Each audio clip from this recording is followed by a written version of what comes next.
ಇವತ್ತು ನಾವು ವ್ಯಕ್ತಿಯನ್ನು ಪರಿಚಯ ಮಾಡ್ತಾ ಇರುವಂಥ ವ್ಯಕ್ತಿ ತುಂಬಾನೇ ಸ್ಪೆಷಲ್, ತುಂಬಾನೇ ಅಂತಂದ್ರೆ ತುಂಬಾನೇ ಸ್ಪೆಷಲ್. ಸೊ ವೈದ್ಯೋ ನಾರಾಯಣ ಹರಿ ಅಂತ ನಾವು ಕರಿತೀವಿ.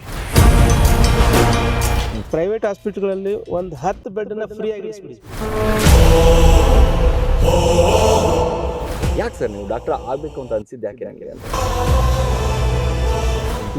ನಂದು ಇರೋದೇ ಸೇವೆ ಮಾಡಬೇಕು, ಸಮಾಜ ಸೇವೆ ಮಾಡಬೇಕು.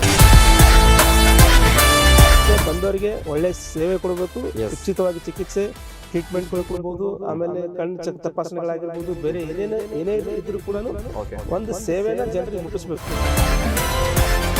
ದೇವರು ಸದಾ ಸಾಥ್ ಕೊಡ್ತಾ ಪ್ರತಿಯೊಂದು ಹಂತದಲ್ಲೂ ಯಶಸ್ಸು ಸಕ್ಸಸ್ ಅಂತ ನಮ್ಗೆ ಕೊಡ್ತಾನೇ ಇದ್ದಾನೆ. ಸಾಕಷ್ಟು ಜನ ಕೈ ಬಿಟ್ಟಿರ್ತಾರೆ, ಸಾಕಷ್ಟು ಜನ ಕೈ ಹಿಡಿದಿರ್ತಾರೆ. ಯಾಕೆ ನನ್ನ ಜೀವನ ಜೊತೆ ಹೀಗಾಯ್ತು ಅಂತ ಯಾವತ್ತೂ ಅನ್ಸಿದ್ಯಾ? ಒಂದೆರಡು ಸಲ ಸುಸೈಡ್ ಅಟೆಂಪ್ಟ್ ಮಾಡ್ಕೊಂಡಿದ್ದೀನಿ. ತುಂಬಾ ಕಷ್ಟ ಅನುಭವಿಸಿದ್ದೀನಿ, ಕಣ್ಣೀರು ಹಾಕಿದ್ದೀನಿ, ಒಬ್ಬನೇ ಮಾನಸಿಕವಾಗಿ ಒಬ್ಬನೇ ಕುಗ್ಗಿದ್ದೀನಿ. ಆತ್ಮವಿಶ್ವಾಸ ಬಲ ಇತ್ತು ಅಂತ ಹೇಳಿದ್ರೆ ಎಲ್ಲ ಮಾಡ್ಬೋದು. ಸೊ ಲಕ್ಷ್ಮೀಕಾಂತ್ ಬೇದ್ರಿ ಅವ್ರಿಗೆ ಯಾವ್ದಾದ್ರು ಪಕ್ಷದಿಂದ ಆಫರ್ ಬಂತಾ? ದೇವ್ರು ಯಾವುದಕ್ಕೂ ಕಮ್ಮಿ ಕೊಡಲಿಲ್ಲ ಸರ್. ಅಧಿಕಾರ ಇಲ್ಲದೆ ಸಮಾಜ ಸೇವೆ ಮಾಡೋಕ್ಕಾಗಲ್ಲ.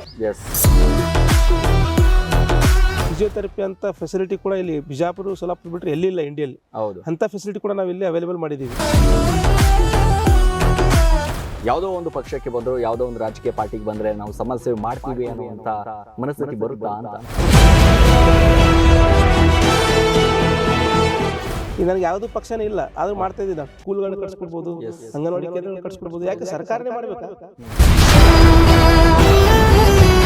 ಯಾವುದೇ ಫಂಕ್ಷನ್ ಕರೆದ್ರು ಕೂಡ ನಾನು ಬರಲ್ಲ ಅಂತ ಹೇಳಿಲ್ಲ ಸರ್. ಲಕ್ಷ್ಮೀಕಾಂತ್ ಮೇತ್ರಿ ಅವರಿಗೆ ತುಂಬಾ ಕಷ್ಟಕರ ಹಾದಿ, ಒಂದು ರೀತಿಯಾಗಿ ಕಲ್ಲು ಮುಳ್ಳಿನ ಹಾದಿ.